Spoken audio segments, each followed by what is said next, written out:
observing everything down in camp, what is John Denton most interested in terms of these early spring training games? Like, what's on your watch list? Who are the guys you want to keep an eye on over the next week or so to get a sense of where they are?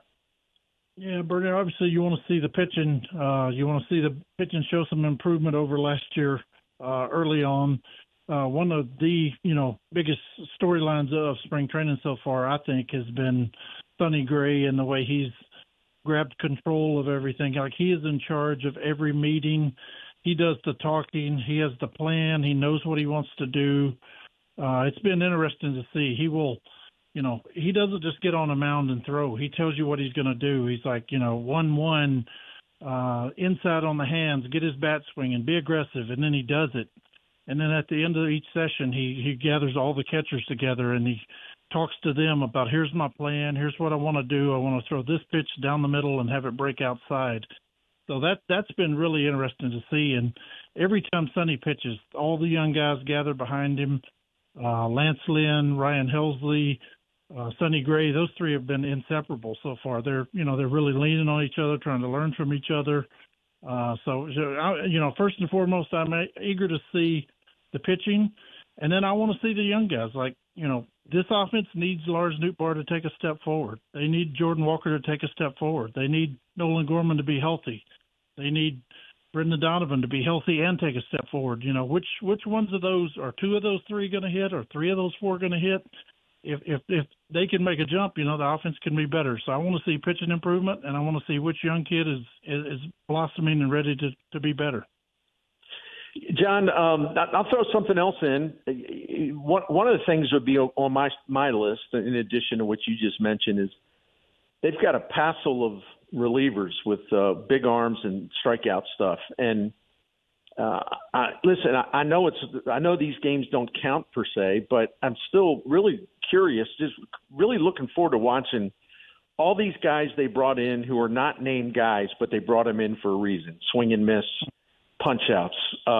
So this will be fun to see who really kind of makes a case, makes a name for themselves in spring training. Do you have a sense who might have a step ahead of the others? Yeah, Bernie, we had to do a thing for MLB.com. It's coming out early next week. It's a long shot to make the roster.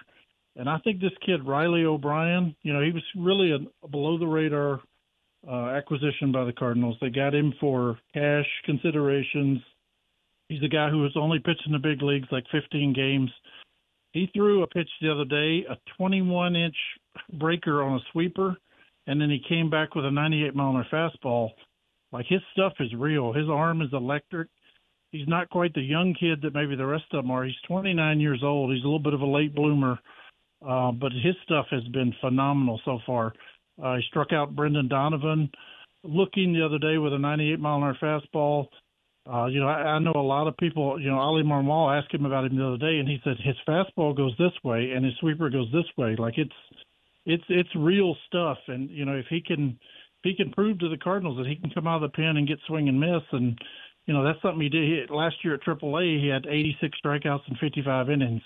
He pitched 8 innings with the Mariners and had 13 strikeouts. If he can have that sort of swing and miss without putting runners on base, he could be maybe that guy that could emerge from that group. We all know Kittredge is going to make the roster. Middleton's going to make the roster, but Riley O'Brien could be that wild card guy that could emerge from that group of relievers that they brought in this offseason. Yeah, and at least at the beginning, I mean, it's not like they got a lot of jobs available in the bullpen, so it is going to be a hell of a competition. I agree with you based on everything I've seen, looking up all the numbers, and your eyewitness testimony just reinforces that he's got pretty electric stuff, and maybe he's a late bloomer. I like the fact that he's 29, He probably is, to use the cliches, probably pretty seasoned, so that could help him.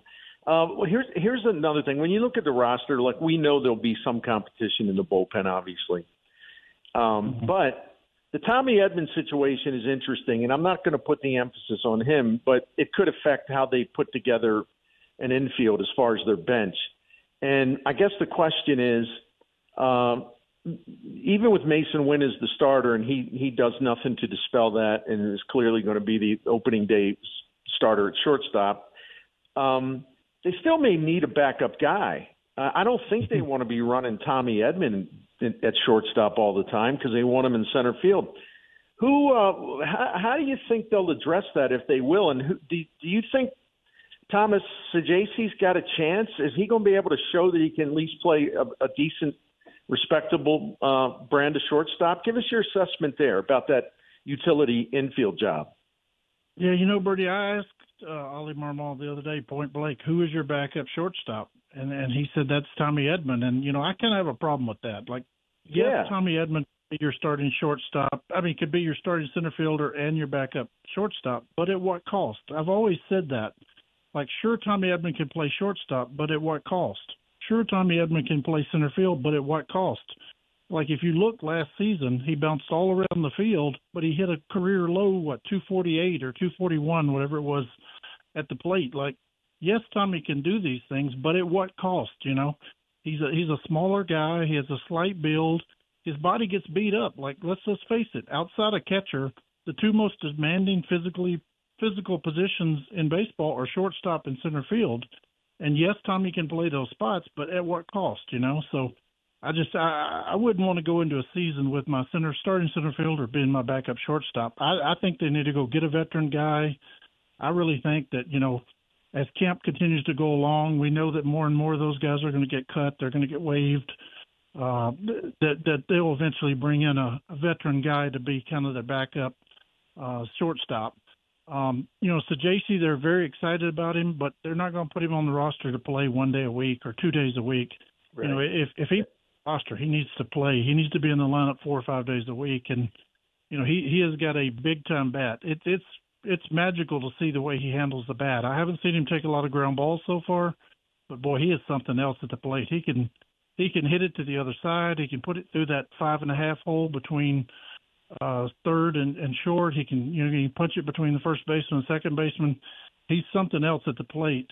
But if he comes up to the Cardinals, he needs to play, and he's not going to be on the roster if he's a 1 or 2 day player. That's why I think they'll eventually go with a veteran middle infielder. And there's still some guys out there, and again, as long as we understand the parameters, when we talk about the guys that are out there, the Cardinals would be interested in them, if they can play good shortstop defense. I mean, the offense is a secondary concern because, now some people would disagree with us and they'd say, well, if you can get a guy to hit, then okay, fine. But how many stories did John Denton write? How many columns and talk show segments did I have all of last season about how bad the defense was? So what? You want to go down that path again? No. No. Go get a really good fielder at shortstop and use them if you have to. Defense should come first when we're talking about a backup shortstop. So yes. I think they're smart enough to realize that, don't you? Yeah. I mean, so much of your pitching depends on your defense. Like, let's face it, part of the Cardinals' pitching woes last year were because the defense was horrendous the first half of the season. Now, the second half, that was more like Cardinal baseball, but the first half, it was hard to watch sometimes because they had so many holes. They had guys playing out of position. They had guys bouncing around. That certainly didn't help their pitching staff, the way their defense played last year. So I agree. If you have a veteran middle infielder coming off the bench, you want him to hit 230, but you want him to be solid and somebody you can count on. And, like I said, as camp goes along, there's going to be 30 of those guys take free. And I think, as the Cardinals get closer to opening day, I think they'll be looking for a little more depth at shortstop. John Denton with us from MLB.com. And again, please follow him on Twitter at JohnDenton555. What are the Cardinals saying about Dylan Carlson? He's another intriguing guy for obvious reasons in camp, because who knows, early in the season they may need him to play perhaps more center field than they were counting on. What are they trying to say about him? Yeah, Bernie, he's coming off the ankle surgery. He spent his entire offseason in Phoenix rehabilitating. Ollie Marmol said the other day that running the bases, kind of, cutting around the bases would be checking the final box. They're excited about Dylan, maybe being healthy for the first time he's been in months, and they want to see what he can do. And, Dylan's going to get a chance to sink or swim. With Tommy out, He's going to get plenty of bats this spring. He's going to play a lot, and Dillon has to prove that he can drive the ball left-handed. You know, he can't be the slap guy from the left side of the plate. He was batting right-handed the other day. He was facing, I'm trying to remember who it was, but he had an absolute missile to left center, would have been a stand-up double, but he did it right-handed. You know, the Cardinals want to see him make progress from the left side of the plate. They want to see him drive the ball. He's going to get his shot, and, you know, I'm one of the few remaining people, it seems like, in the Dylan Carlson fan club. I mean, that kid is just too talented, too good. His bloodlines are too good. You know, his father's been a high school coach for 30 years. He's pumped out tons of MLB players. I really think that Dylan Carlson has a sort of a last stand in him. I think, you know, now's the time for him to sink or swim, and if he can make the most of this, who knows what it does for him and what it does for the Cardinals. But he's going to get a chance to play with Tommy Edman out. John, how important – listen, let me back up a minute. I'll try not to be too long-winded. When it comes to spring training and pitchers, now when you got an open competition like these relievers, I do think how they look in these games matters more than it does for veterans who are already established. So that's kind of where I'm coming off with this. Now, they're going to need if not more, the Cardinals are clearly going to need a sixth starter. You know, they're going to need a seventh starter. And in that context, I think the way Zach Thompson throws and he goes tomorrow, the way he throws, that is something that you pay closer attention to. What's the scouting report on him? I know that people have been fired up about – well, he's fired up about some of the changes he made last year in terms of his pitch arsenal. Yeah, you know, Zach is working on stamina and being able to hold his velocity. You know, the Cardinals are kind of bumfuddled with him, how he can throw one pitch at 96, 97, and then three batters later he's throwing 92, 93. You know, they want him to hold his velocity. They want him to hold his focus. He's worked on a little more of a slider this year to go with the fastball curveball mix. He's a guy who will tell you he's watched thousands of hours of videotape of Clayton Kershaw. He's modeled himself after Clayton Kershaw his whole career, but now adding that slider may give him a different mix. You know, as a reliever, he could be a two-pitch pitcher, but when you're a starter, you've got to have 3 and sometimes 4 pitches, you know, to be able to face a lineup a third time, to be able to go 6, 7 innings deep. You know, absolutely tomorrow's first games, you've got Matthew Liberatore pitching in one site, and then you've got Zach pitching down in Port St. Lucie. Like, those guys are battling for that sixth spot, you know. They're going to be the sixth starter or they're going to be the long reliever. And, you know, I think the Cardinals made no secret to those two guys. Hey, you're in competition with each other. It's probably going to be one of the two of you, and whichever one pitches best will go to Los Angeles, and the other one will go to Memphis. What's the mood like in camp? You know, everybody feels good this time of year. That everybody's excited to get this thing going. But is there? I think I asked you this before. I'm probably going to ask you this every week, so I apologize. But is there more urgency? Is there more kind of perseverance as far as, like, you know, working on the fundamentals and all the things that they want to get the bad taste out of their mouth from last year? Do you see signs that they're working hard on that part of it?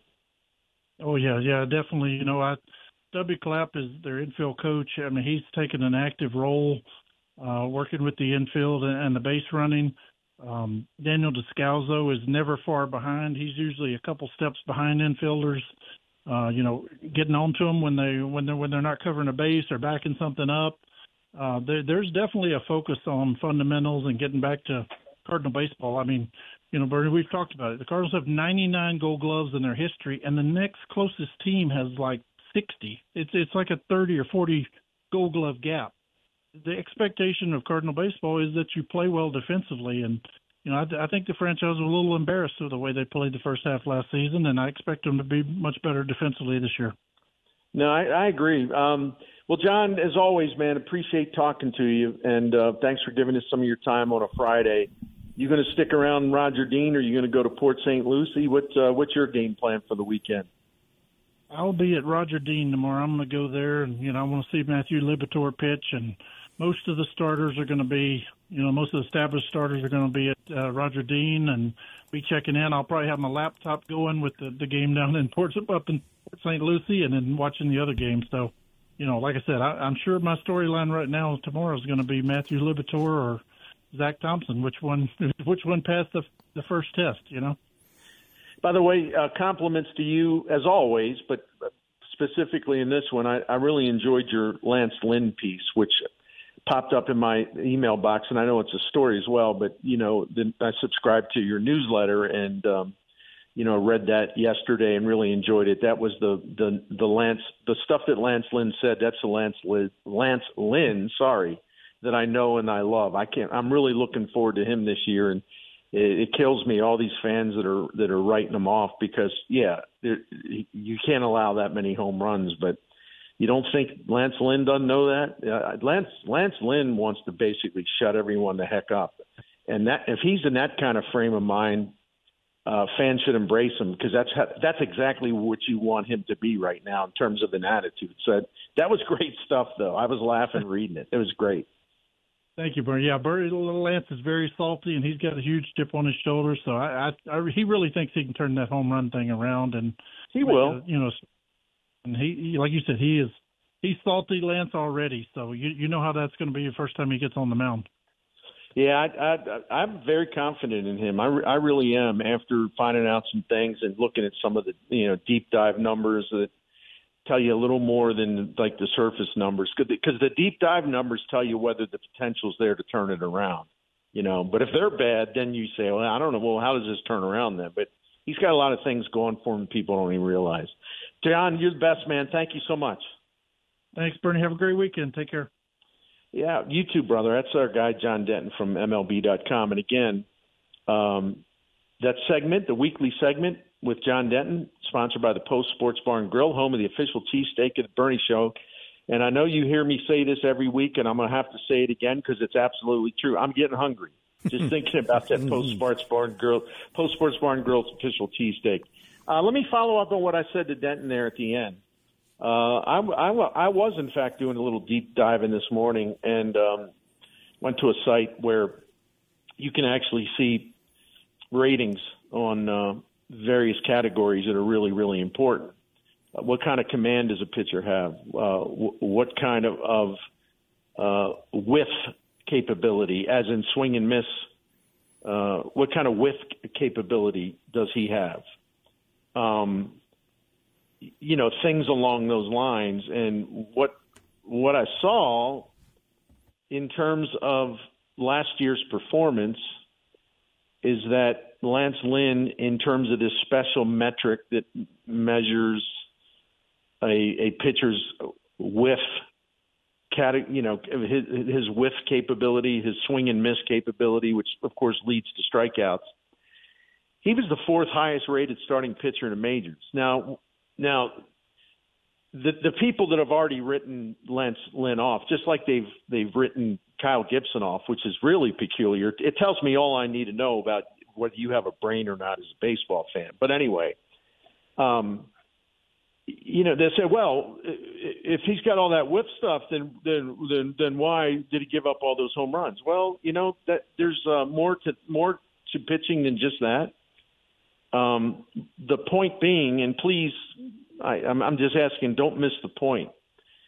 When you are still one of the best pitchers, starting pitchers in baseball at getting guys to swing and miss, you have a foundation to build on and to correct and improve from the things that went wrong last year. Now, if you're a power pitcher and you've been a power pitcher in your career, and all of a sudden that swing and miss stuff, that whiff plus stuff is gone, or it's greatly diminished, I'd be the first one sitting here saying, well, man, I'm rooting for Lance Lynn, but frankly, man, even the swing and miss stuff's kind of dead now. So I don't know what's he going to throw, a knuckleball? What's he going to do? But it's not dead. It's still really strong. What he needs to do, number one, is he needs to throw it less, which may sound counterintuitive, but it isn't, because he throws that four-seam fastball so often that in this day and age when hitters are used to high velocity, they can adjust to it pretty well. They're not scared of it. You got to have a little more to show them, and a little, you have to cultivate another way to get them out, maybe with something soft, something just different. And he's working on that. And even if he gives up 8 runs in his first, I don't care. this is the time of season and in the spring where a guy like Lance Lynn, who needs to kind of diversify his pitch selection for his own good, and he needs to maybe develop something a little better on the soft side, and he needs to work on his pitch sequencing, like when he throws the four seam, maybe to have a less predictable pattern. When this guy is working on all these different things, he can go out there in the first start and give up 18 runs. I could care less, because he's there to work on stuff that he needs to change. And you know who's a great example of that? And Jim Hewer, you'll remember this. Mm-hmm. When they signed Miles Miklasz to come back from Japan, remember his first couple of starts in spring training? Oh, yeah. It was like he couldn't get anybody out. It was uh-oh. And everybody's going nuts because, of course, spring training is it might as well be the postseason. It's so important, right? Yeah. And so people were basically crossing him off the list right away. Oh boy, what a waste of money, this guy. And Miklasz had a great first season with the Cardinals, just great. He's one of the top 5 starters in the National League, top 3 or 4 maybe. So I don't really care about Lance Lynn's pitching line score, okay? But I know the way it is because it's all these Mozeliak haters. And look, man, you don't have to love Mozeliak. You don't have to love DeWitt. You feel what you want. But don't take it out on the players. Just because you're just in this constant state of fake outrage over DeWitt, Mo, both, there's no reason to root for failure if you truly are a Cardinals fan. So, there are people just waiting. They're just counting the minutes where they can just watch Lance Lynn give up a homer in spring training and go on Twitter and just go nuts and try to please all the other fake tough guys, You know what I'm interested in with Lance Lynn? I'm interested in whenever he's penciled in his first start of the regular season. Let him work on all this stuff because he's got some stuff he's got to work on. Just try to keep that in mind. And I know in this culture, that's pretty much impossible to expect people to understand or not understand. They understand.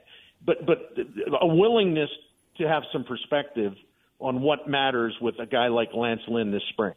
You know what I mean? I get it. 100%. I did get a text here while we're talking about it. It says, Bernie, do you think the Cardinals have enough coaching and info to help Lynn? Because he doesn't have, he says, I don't have a lot of faith in the Cardinal brass to do that. Dusty Blake's got all kinds of things for Lance Lynn to do. Lance Lynn already's got, with his work, his conversations in the offseason, and Dusty Blake showed him a bunch of things. And Lance Lynn was impressed by how much Dusty knew. And so that's already been established. Listen, I know last year I made fun of Dusty Blake a lot. To me, it was because he became a symbol of just how stupid the organization became in a way, because they stopped drafting well when it comes to pitching. They stopped developing pitching at the minor league level. They let a strength become a weakness. But I realize, and listen, man, I'm not one of these macho men where it's like, oh, I can never admit I was wrong. And actually, people respect you more if you're willing to say, my bad, I was wrong. But there's so many insecure people that'll just never, ever admit that they said the wrong thing or was wrong in their assessment. I'll be one of the first people to tell you when I'm wrong. I got no problem with that because I'm totally secure in my knowledge in terms of like, okay, things can change in sports. You know, what you do one week doesn't have a damn thing to do with the next week. And if a guy shows that what I thought and what I concluded about him is wrong, I'll admit it.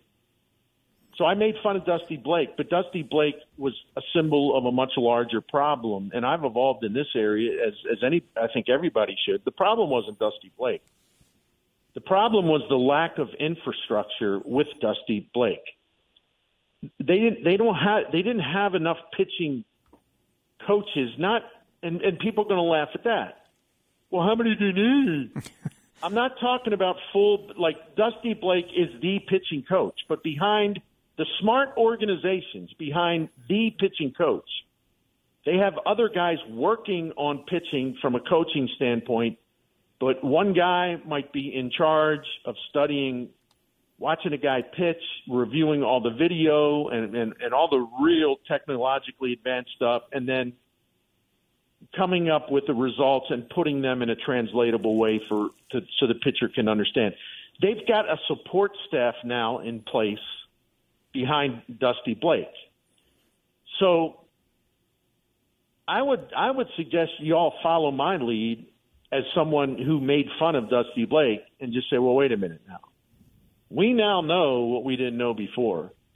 They had fallen embarrassingly behind most of the major leagues in terms of their pitching infrastructure and giving pitchers the most advanced tools and the biggest toolbox that they can give their pitchers to help them improve. Now, one guy like Dusty Blake couldn't do that alone. There's nothing behind them. Now they've got, because of Chaim Bloom, I'm convinced of this. He brought the Tampa Bay thing here, and that's good news for Cardinals. It's good news for the fans. They just don't realize it yet. They're going to give their pitchers more tools and more information that they can put to use and get better. So, yeah, they will help Lance Lynn. You know how Lance Lynn wouldn't pitch well? If it's his fastball velocity, which was down a tick, but I think they can actually get that back up. And when I say down a tick, I mean that. Just by a little bit. Mm-hmm. If his fastball velocity suddenly, drops by 2 miles an hour, then you can say, well, that's because of age. But that hasn't happened yet. Yep. So, and they did a detailed scouting report on Lynn before they decided to sign him. They wanted to see if things could be turned around, and they wanted to believe very strongly that it could, and they had the information they needed to come up with that opinion. So now it's up to them to help Lance Lynn, and it's up to him to be open-minded about what they advise. And from what I know, he is open-minded because he wants to pitch better this year. But, as far as, his whiff capability and as far as his command, in terms of his command, when you combine his whiff capability and his strikeout, well, let me back up. I'm sorry. Mm-hmm. When you combine his whiff capability and his command, and you kind of roll that together, he was ranked number 11 among major league starters this year in that combination. And again, please understand what I'm saying. There's stuff to work with there. It's not some hopeless case. He's got a pretty strong foundation in place. It just needs to be adjusted, just like we've seen pitchers adjust here and every other team year to year. You just have to do it, especially if you get to a certain age where, hitters know what to expect from you. Well, you got to do something so they're not quite so sure what to expect, right? Yep, 100%. But again, I know it's coming. I mean, I know it's coming. I'm going to try not to overreact to it every time, but every time he gives up a home run or, he has a start in the regular season, he goes 4 innings, gives up like 5 runs, it's going to be, people just losing their minds because they can't wait. They can't wait to tell all the people on Twitter, see, we were right. And they'll make that judgment like 2 weeks into the season, Always do. Yep. I know. So, it's like I had some guy was talking to me on social media last night, and he said, I just don't understand why you're so positive that, they went out and got signed all these reclamation projects. And I was like, huh? Sonny Gray? Right. Who had the lowest, what was he, like second in ERA in the American League? And he was, I think he had the best fielding independent ERA, and he was second or third in the Cy Young vote. He's a reclamation project? What did you just start following baseball like, I don't know, 2 weeks ago? Or are you getting all your information from all the cowboys on Twitter that rip everything because they think it'll get them follows? Sonny Gray's a reclamation project? Huh. Kyle Gibson is a reclamation project in what context? He was a really good starter for a team that won 101 games last year. He was a starter that, even though individual pitcher wins, are affected by the offense and everything else, but the Orioles didn't exactly play great defense behind him. He was 15-9 as a starting pitcher, and his fielding independent ERA was a little bit over 4. There's nothing wrong with that. That's fine. And he threw 192 innings, and he had more quality starts than Aaron Nola, Dylan Cease, Justin Bieber, and a bunch of other guys. That's a reclamation project? Really? See, I'd like to have a good debate about things, or I like to have an exchange of ideas, but it's just kind of hopeless when people start from a position that is so hopelessly out of touch and so hopelessly stupid. Like, how do you even approach that in a conversation, right? Yeah, the Sonny Gray thing. I mean, I still don't get it.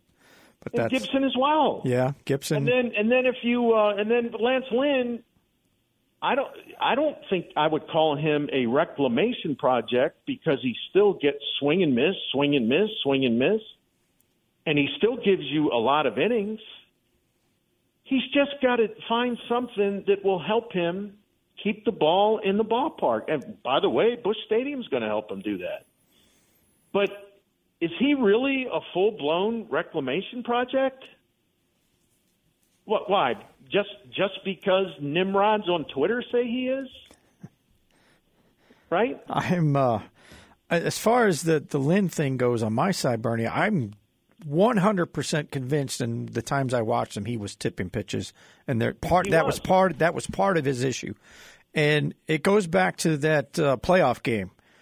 When he let the 4 consecutive home runs go, the Dodgers didn't even go out and talk to him. And I think they knew right then and there, dude, you're just tipping pitches and not much I can do for you. And I know they've probably had that conversation with him prior to that, because it was an all season long situation with him. So when nobody went down to slow the train down, I went, well, he's tipping pitches and they don't have any answer for him because he already knows he's tipping pitches.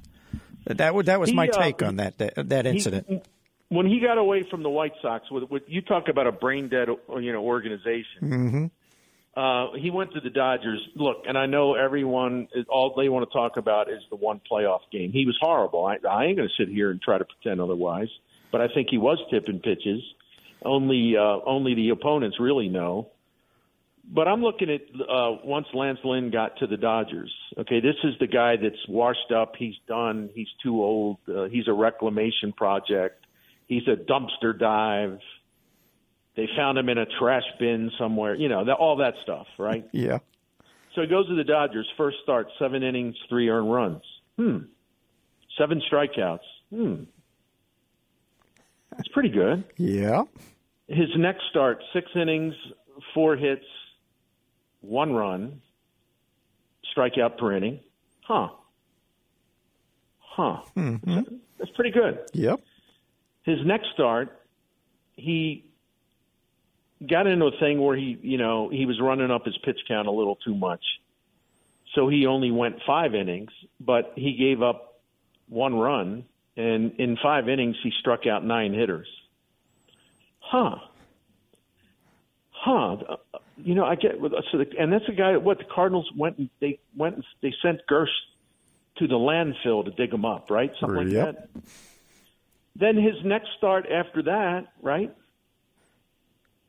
7 innings, 4 hits, no runs. His first 5 starts. I'm sorry to bust your stupid ass narratives out there. His first 5 starts as a Dodger, he had a 2.03 ERA, and then he had a stinker his 6th start, and his 7th start was bad. But then the rest of the season, I'm talking about the regular season, right? He had 2 bad starts in a row, which I freely acknowledge. But in his final 4 starts, he had a 3.38 ERA.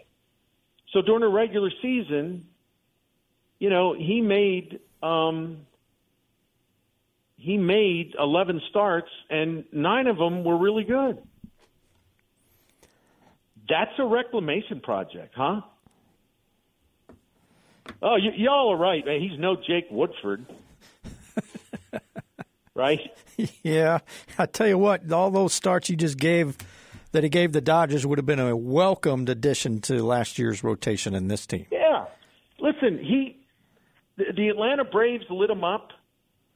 He gave up 7 runs in 4 1/3, and then his next start, Miami got to him. That surprised me a little. But again, when you get a guy for your postseason, getting, because you don't have enough pitchers is what it is, and he starts 11 games for you, and 9 of those 11 are really, really good by any measure among sane people who are fair.